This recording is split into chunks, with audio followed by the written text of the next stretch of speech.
Assalamualaikum warahmatullahi wabarakatuh. Alhamdulillahirabbil alamin wassalatu wassalamu ala nabiyyina wa habibina Muhammad sallallahu alaihi wasallam wa ala alihi wa ashabihi ajma'in, amma ba'd. Kaum muslimin dan muslimat sidang jamaah Majelis Aceh Selatan yang dirahmati Allah Subhanahu wa taala. Pada kesempatan ini kita akan menyampaikan sedikit pandangan mengenai penegakan syariat Islam di daerah kita Aceh. Kita memaklumi semuanya bahwasanya pada saat kontestasi pilkada beberapa bulan yang lalu, baik pada tingkat gubernur ataupun bupati, wali kota beserta wakil-wakilnya, seluruh pemimpin-pemimpin daerah kita ini, mereka menjadikan penegakan syariat Islam sebagai salah satu visi utama di dalam kampanye yang disampaikan kepada masyarakat. Ini alhamdulillah, mereka yang sudah terpilih, yang sudah dilantik dan menjalankan roda pemerintahan ini, mereka menjadikan perhatian khusus terhadap penegakan syariat Islam ini. Mudah-mudahan apa yang direncanakan itu betul-betul sesuai dengan apa yang disampaikan pada saat pilkada dulu. Maka pada kesempatan ini sidang jemaah yang dirahmati Allah Subhanahu wa taala, kita akan melihat 3 sampel daripada implementasi penegakan syariat Islam yang dilakukan oleh pimpinan daerah kita. Sampel pertama kita lihat pada level gubernur, yaitu Saudara Muzakir Manaf beserta wakilnya. Gubernur Aceh sudah mengeluarkan instruksi nomor 1 tahun 2025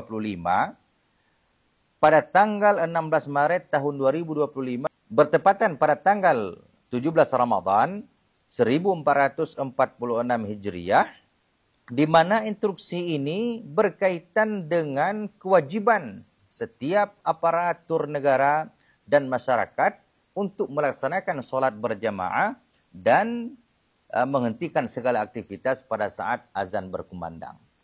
Begitu juga dalam instruksi ini diatur dan diwajibkan bagi setiap murid dan siswa di lembaga pendidikan formal untuk mengaji 15 menit sebelum proses belajar mengajar berlangsung.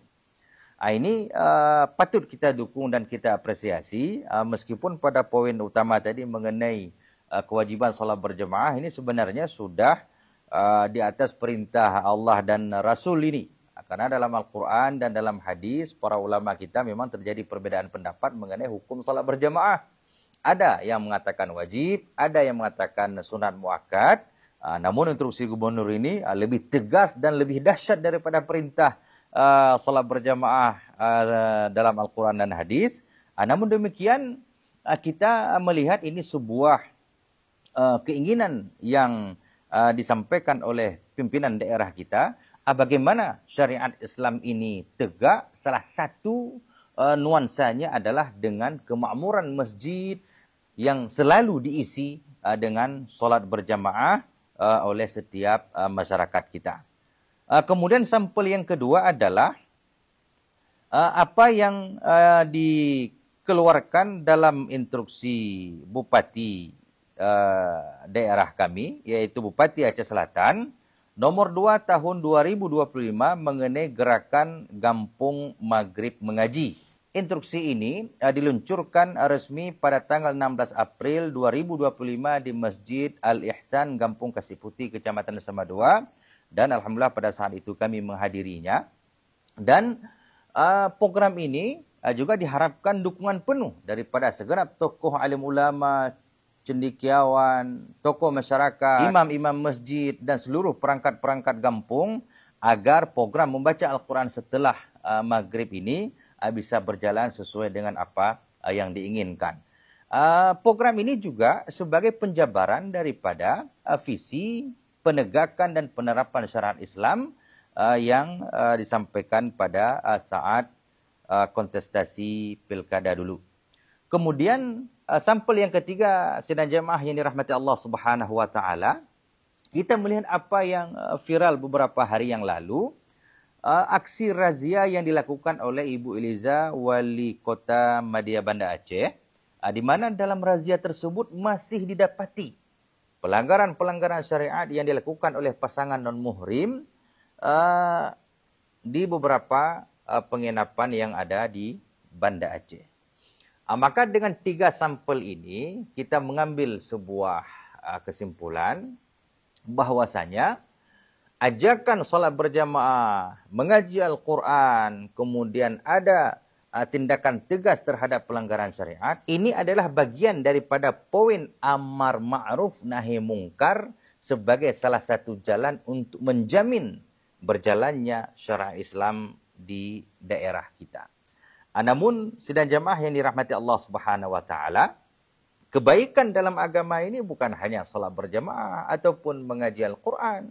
Pelanggaran dalam syariat kita ini bukan hanya mengenai khalwat, perzinaan, ataupun hanya pelanggaran yang bersifat individual. Namun di sana masih banyak sekali kebaikan-kebaikan yang belum dipahami dan dimaklumi oleh masyarakat kita, sehingga kita mengharapkan kepada Bapak Gubernur kita beserta wakilnya, Bapak Bupati, Wali Kota beserta wakil mereka di seluruh daerah di Aceh ini, agar melihat sisi-sisi kebaikan dalam agama ini, dan semuanya harus diinstruksikan secara tegas oleh pimpinan kita, agar masyarakat sadar bahwasanya kebaikan yang disampaikan dalam agama ini mendapat dukungan penuh oleh pemerintah, sehingga kewajiban yang mereka lakukan itu terus membumi dan sudah menjadi kebiasaan masyarakat kita yang tidak harus diingatkan kembali. Begitu juga dengan pelanggaran-pelanggaran syariat. Jadi semua sisi-sisi pelanggaran itu harus dikaji, harus dilihat dengan jeli, agar pelanggaran-pelanggaran tersebut tidak lagi muncul dan merajalela di tengah-tengah masyarakat kita. Kaum muslimin dan muslimat yang dirahmati Allah Subhanahu wa taala. Namun dalam hal ini kita ingin menyampaikan beberapa catatan. Yang pertama, kita menginginkan agar instruksi-instruksi kebaikan ini itu didukung secara penuh dari sisi sarana dan prasarananya. Jadi kalau tidak ada dukungan lanjutan, maka instruksi-instruksi kebaikan itu hanya sekedar surat edaran saja, yang tidak dilengkapi dengan perangkat yang mendukung pelaksanaan instruksi tersebut. Ini misalnya dalam proses program wajib mengaji tadi, ataupun dalam proses wajib salat berjamaah, seharusnya kita mengharapkan ada dukungan misalnya penyediaan Al-Quran ke seluruh lembaga pendidikan yang ada di Aceh ini, ataupun ke seluruh masyarakat kita. Kita antar terus Al-Quran ke masing-masing rumah masyarakat kita, sehingga apa yang kita perintahkan dalam instruksi tersebut itu langsung dirasakan oleh masyarakat. Oh, ini Al-Qurannya, ini panduannya, yang kemudian nanti tinggal kita tingkatkan lagi dukungannya dalam sisi pengawasannya, dalam sisi pembinaannya, sehingga apa yang diinginkan dalam sebuah instruksi kebaikan tersebut betul-betul terlaksana secara utuh dan konsisten. Begitu juga dengan pelanggaran-pelanggaran syariat. Jadi kita tidak hanya menginginkan instruksi pelanggaran ini, pelanggaran itu. Kalau tidak didukung oleh pengawasan terhadap pelanggaran tersebut, ini justru juga hanya sekedar angin berlalu saja. Jangankan perintah pimpinan, instruksi pimpinan, perintah Allah dan Rasulnya saja, banyak juga masyarakat kita yang mengabaikannya. Ini misalnya kita kuatkan peran WH, kita tingkatkan anggaran operasional mereka. Bagaimana setiap azan itu kita menempatkan WH di setiap masjid, ataupun kita tempatkan WH di setiap sektor-sektor pemerintahan untuk mengawal proses ini. Jadi polisi syariah kita ataupun wilayatul hisbah di Aceh ini jangan hanya dipikirkan oleh masyarakat kita untuk menangkap orang mesum saja. Jadi mereka juga mengawal instruksi ini solat berjamaah sebagaimana yang dulunya pernah kita lihat.